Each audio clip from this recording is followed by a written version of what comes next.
Sobrinhos e sobrinhas, está começando um novo episódio do meu, do seu, do nosso pseudocult intelectual Tio Nerd Podcast, o parente da tecnologia, uma produção da Nerd S.A. Hoje temos novamente a ilustre doutora, pesquisadora, cientista com seus comentários fofinhos e com as suas pitadas de sarcasmo. E agora com vocês neste episódio multidimensional, muito próximo da realidade virtual, com vocês, Mariana Pereira.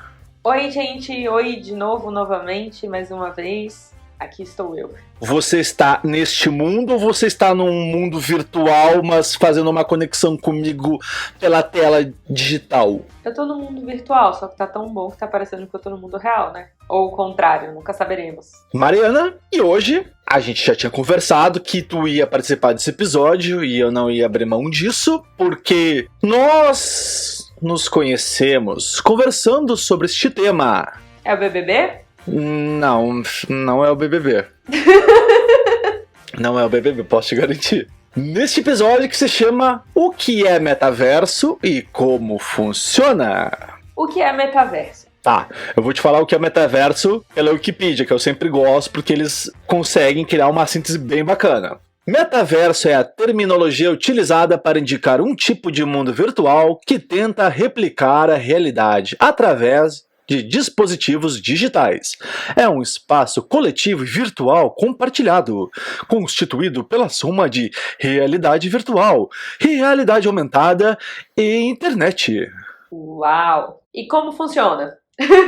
Eu devia ser dublador de animação. Tá perfeita a voz. E a entonação também. E agora, Felipe, como o metaverso funciona? Eu até vou depois comentar aqui um trecho de uma matéria barra texto, barra sei lá o que eu escrevi aqui. Eu já vi isso há uns 30 anos atrás. Pra mim não é novidade esse papo de metaverso. Já vi em vários filmes, já vi lá, que eu vou citar depois um falecido, mas que voltou depois mundo virtual. Sinceramente, se estão tentando vender isso pra todo mundo como uma fuga da realidade ou uma realidade paralela, os caras vão remar para convencer as pessoas, porque até agora eu vejo muito auê de lançamento de criptomoeda sendo negociada dentro do metaverso, mas vamos ser sinceros, me traz a aplicação prática para o meu dia a dia.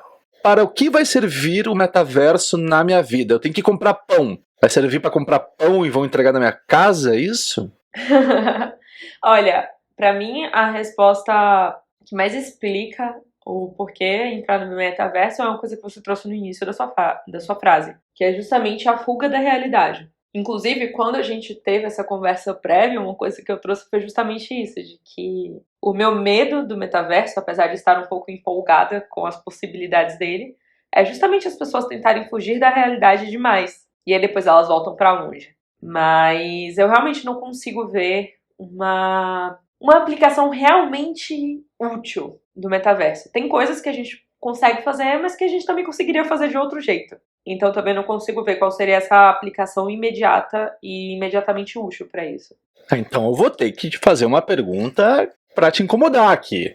Se tu pudesse escolher entre permanecer na realidade ou viver em um mundo virtual fantástico, qual seria a sua escolha?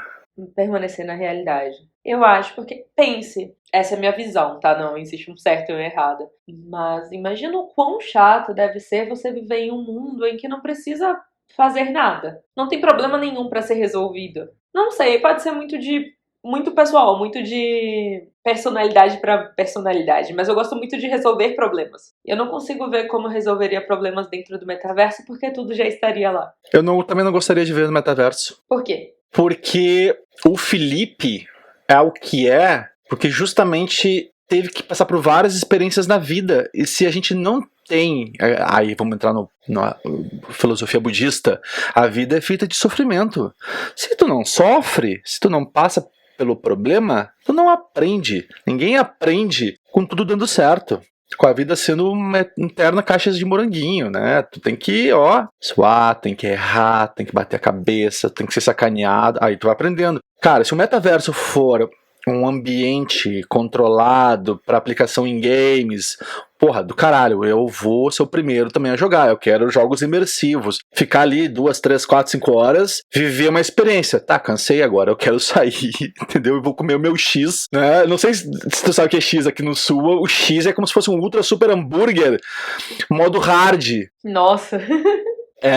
Então assim, agora eu quero comer, eu quero brincar com meu cachorro, sabe? Deu, pronto. Então eu quero poder escolher qual momento viver. A brincadeira, a imersão digital, ou aqui tá com as pessoas que eu gosto, fazendo as coisas que eu me divirto também. Eu também acho que ter um meio a meio, talvez, disso seja a melhor alternativa. Mas, de novo, pensando tendo uma visão macro, eu me preocupo o que seria esse meio a meio para as pessoas, né? Porque a gente já sabe que hoje, e eu falo hoje também tendo sido dessa geração um pouco, as crianças, os adolescentes passam muito mais tempo em uma vida virtual do que uma vida real. Então, por exemplo, eu já fui a criança pré-adolescente ali que jogava Rabu, provavelmente metade das pessoas que vão ouvir nem sabem mais o que passava horas jogando The Sims, coisa desse tipo, só que assim, desliga o computador, deu a hora de dormir, no meu caso, tipo, deu a minha hora de computador, você tem que sair, tem que voltar para o mundo real.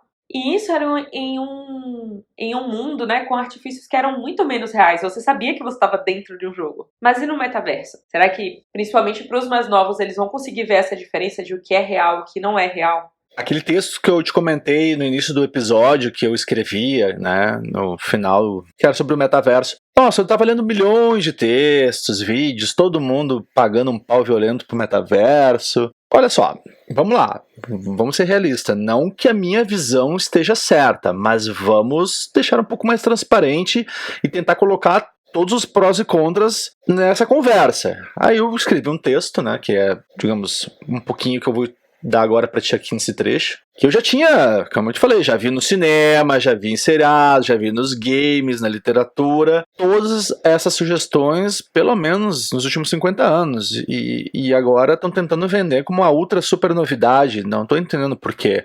Já foi tentado isso várias vezes, talvez o momento tecnológico não era o ideal. Hoje a aplicação se torna mais viável, mas o que eu escrevi foi mais ou menos assim: o verdadeiro criador de tudo é o título da recente obra do neurocientista brasileiro Miguel Nicoleles, partindo do pressuposto de que a realidade visual e física é criada através de uma capacidade neuronal. Criar interfaces através da cognição proporciona a possibilidade de conectarmos a imaginação com aspectos racionais. Vivemos uma espécie de dualismo sensorial. Nosso sistema nervoso é capaz de elaborar a realidade à nossa volta, habilidade que hoje é o grande objetivo das empresas e startups que desenvolvem tecnologias de realidade virtual e recentemente impulsionaram o conceito metaverso. Estamos vivendo uma nova era de imersão? Não. Atualmente presenciamos mais uma tentativa de renovar o antigo conceito que foi popularizado pelo ambiente digital criado em 1999, chamado Second Life. O Nicoleles, nessa obra, o verdadeiro criador de tudo, ele tenta dissociar o universo religioso e espiritual de que existe uma força criadora, né, onipresente e onisciente, para defender a ideia de que o nosso cérebro também cria realidades, mundos, mas a gente não consegue perceber. Mas ele possui essa capacidade, né, a imaginação de conectar os elementos, os personagens, os seres. Nisso tudo aí, o que eu apontei pela questão do Second Life, nós estamos falando de 1999, que já tinha naquela época um marketing que dizia: olha, o Second Life vai ser a nossa vida, nós vamos viver lá dentro, tu vai ter um avatar. E agora voltou em 2020 isso. Porém agora eu acredito que o potencial é maior, né?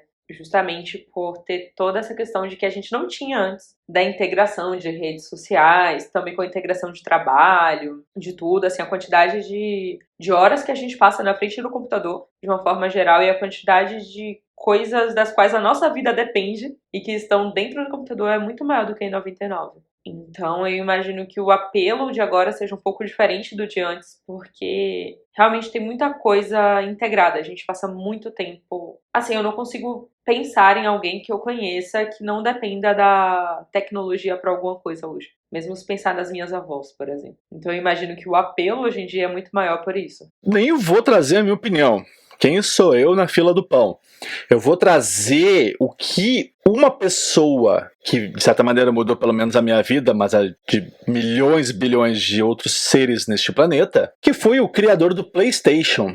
Ele criticou a realidade virtual e o metaverso. E não é qualquer um que está falando. Em entrevista publicada no dia 20 de janeiro no Bloomberg, o pai do PlayStation não segurou a língua na hora de criticar as novas tecnologias. Estar no mundo real é muito importante, disse Kutaragi. O metaverso quer criar um mundo virtual quase real, mas não consigo ver o propósito disso. Para ele, não faz sentido viver em um mundo falso, usando um visual que não é o seu. Você prefere ser um avatar em vez de quem realmente é? Essencialmente isto não é nada diferente de sites de mensagens anônimas, afirmou o criador do console da Sony. Profundo. Então, se ele falou isso, quem sou eu pra dizer alguma coisa diferente, né? Eu só escuto. Eu só crio os meus cachorros, ele criou o PlayStation, então... E nem criei os meus cachorros do zero como ele criou o PlayStation, então...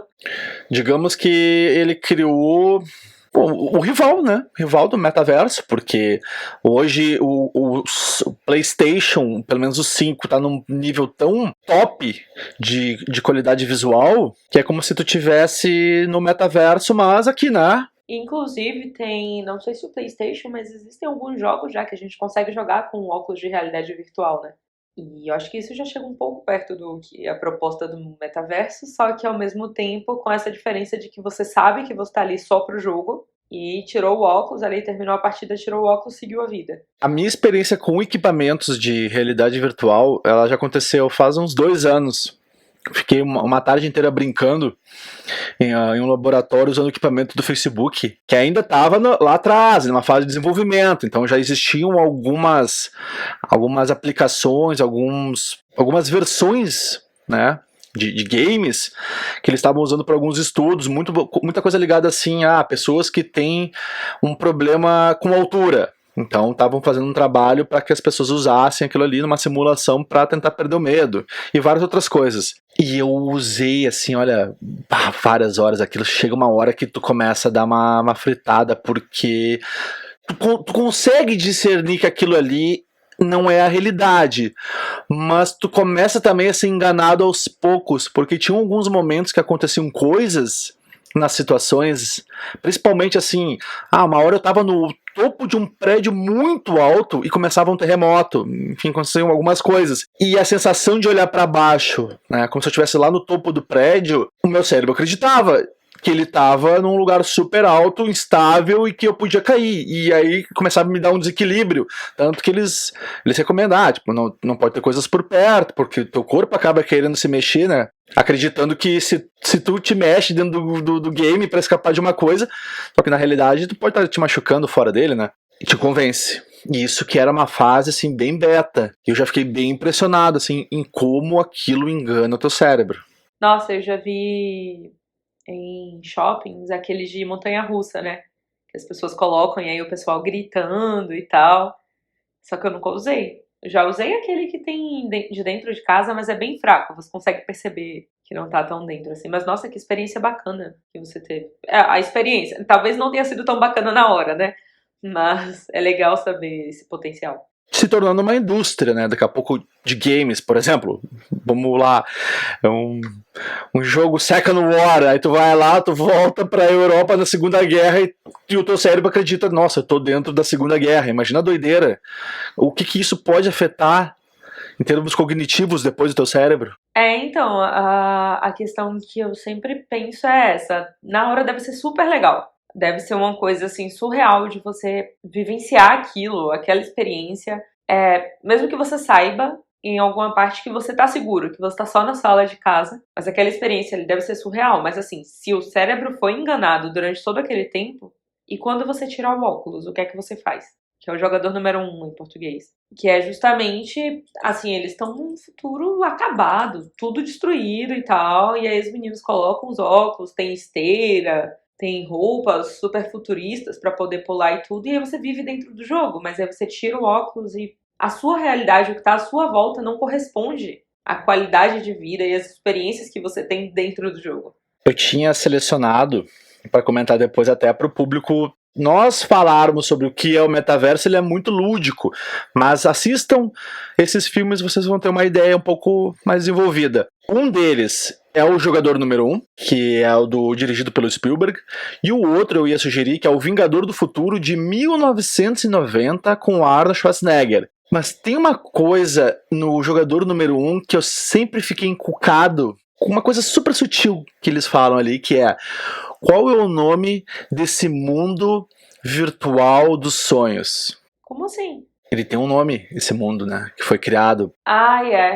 para as pessoas fugirem dessa realidade, porque ali, né, a ideia do filme ela é em 2045 e aquele personagem, o Wade, né, ele é como se fosse o resto da humanidade que prefere viver dentro do jogo do que no mundo real. Tem lá a empresa do James Halliday que cria um jogo e aí ela oferece um prêmio de $500 bilhão para quem encontrar o easter egg, e aí vira também, digamos, o dono, né, da empresa que controla o Oasis. Sim, realmente é Oasis.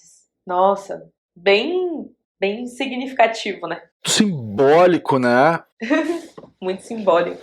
O nome do lugar é Oasis. Eu acho que aquele filme todo, ele é uma crítica muito grande, muito boa ao metaverso. Por conta de todas essas simbologias. A simbologia do jogo ser um oásis, da realidade em torno ser uma realidade muito ruim, né? E também de que tudo que você obtém dentro do jogo, você consegue até ganhar dinheiro, se eu não me engano, porque você pode jogar lá justamente para tentar achar o easter egg. Mas, assim, as realidades em que você vive são muito diferentes. O jogo tem toda uma realidade perfeita, em que ele vai lá visitar o museu, o lugar onde o criador do jogo jogava, e aí tava tudo bonitinho, tinha mordomo e tal, e aí ele saía, ele tava dentro de um carro cheio de sucata. E aí fica muito essa coisa, assim, de que a que ponto chegamos para que a gente realmente prefira viver dentro do jogo e sair do jogo só pra dormir? E olhe lá, será que vale a pena? Era uma das coisas que também me chamava a atenção no filme, quando aí a câmera acompanha ele, né, nesse lugar que ele vive, que é uma espécie de lixão, meio que containers abandonados, e vai mostrando, vai passando pelas pessoas que estão usando o equipamento, né, de realidade virtual,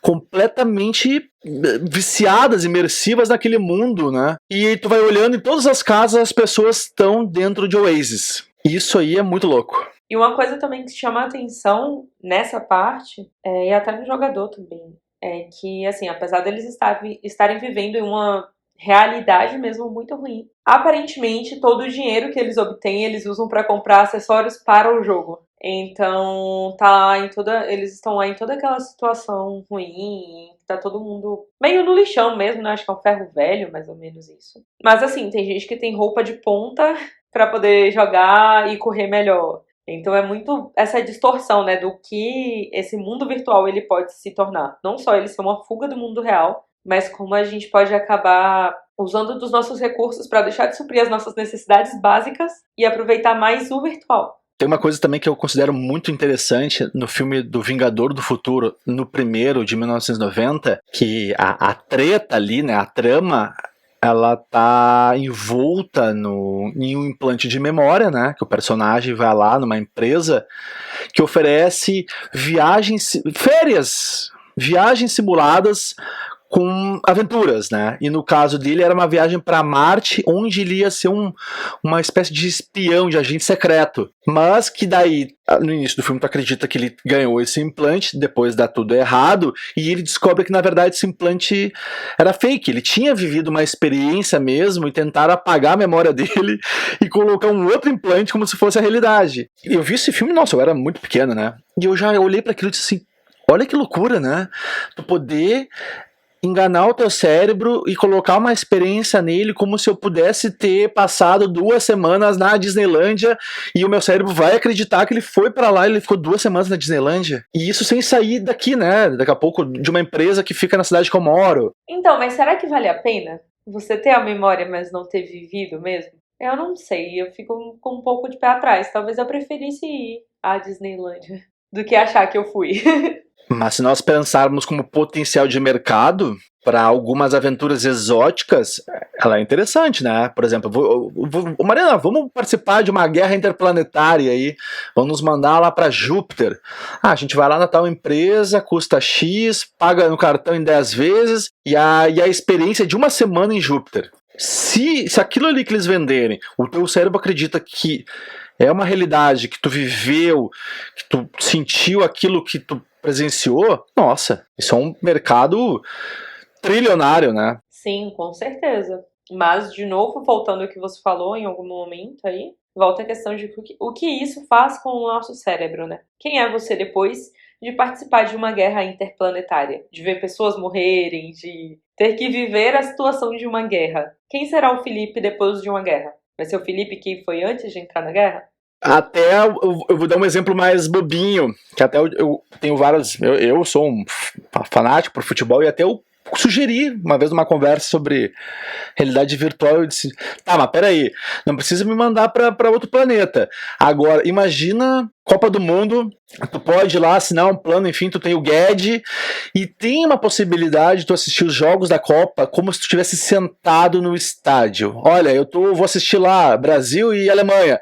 Tô sentadinho, sem o 7-1, óbvio, vou sentar em um lugar, vou estar com a sensação de olhar para os lados, para cima, vai ter um cara tomando uma ceva do meu lado, eu vou estar ali perto do campo, vou ver o jogador passar. Eu presenciei o jogo como se eu estivesse fisicamente no lugar. Só falta me dizer que vai ter trombadinha no metaverso também, né? Ah, me roubaram os tênis do metaverso outro dia. Daí não. Aí vai ser complicado, né? Roubaram meu celular no metaverso. Aí não tem interesse. Existem todos os tipos de clientes, de consumidores. Tem pessoas que não vão gostar, tem pessoas que vão amar, vão viver na imersão. É a mesma coisa do game. Tem gente que odeia videogame, tem gente que ama videogame. É um mercado que tu oferece mais um produto. Um produto com qualidade, com uma entrega de experiência significativa. A adesão total, isso para mim é utópico, nunca vai acontecer. Mas provavelmente possa estar surgindo um novo mercado que vai movimentar muito dinheiro e movimentar também um espaço para empresas e profissionais criativos que podem desenvolver os seus produtos e negociar ali dentro desse metaverso, né? Até com pagamento em criptomoeda, enfim. A gente também tem que pensar agora, né, como a gente trabalharia dentro do metaverso. Será que dá para fazer ciência dentro do metaverso? Olha aí uma oportunidade fantástica de poder testar várias coisas sem ter que testar de verdade. Mariana, infelizmente chegamos ao final deste episódio e eu sei que os nossos ouvintes, os nossos sobrinhos e sobrinhas ficaram tristes, mas, como sempre, a gente está sempre negociando a tua volta. E onde vocês podem escutar este episódio e todos os outros do Tio Nerd e da Nerd S.A., que é a produtora dos podcasts, dos episódios. Vocês escutam lá no Spotify, na iTunes e no Google Podcasts. Existem também alguns lugares no submundo da internet, mas esses aí vocês encontram por conta. E para acompanhar as novidades, é lá no Instagram e no Twitter, no @NerdSA_oficial. As minhas publicações pseudocult intelectuais e boring é lá no Instagram, @FelipeOvaler. E a Mariana vai trazer agora qual é o lugar que vocês podem mandar para ela vários spams e piadinhas. Então, para vocês me verem bebendo café, verem os cachorros, me verem derrubando o servidor novamente, eu acho que é a coisa que eu mais faço, posto no Instagram. Mandarem spams e piadinhas, me sigam no @arpmariana no Instagram. ARPE Mariana. Sobrinhos e sobrinhas, mais uma vez obrigado pela audiência e até a próxima. Até a próxima.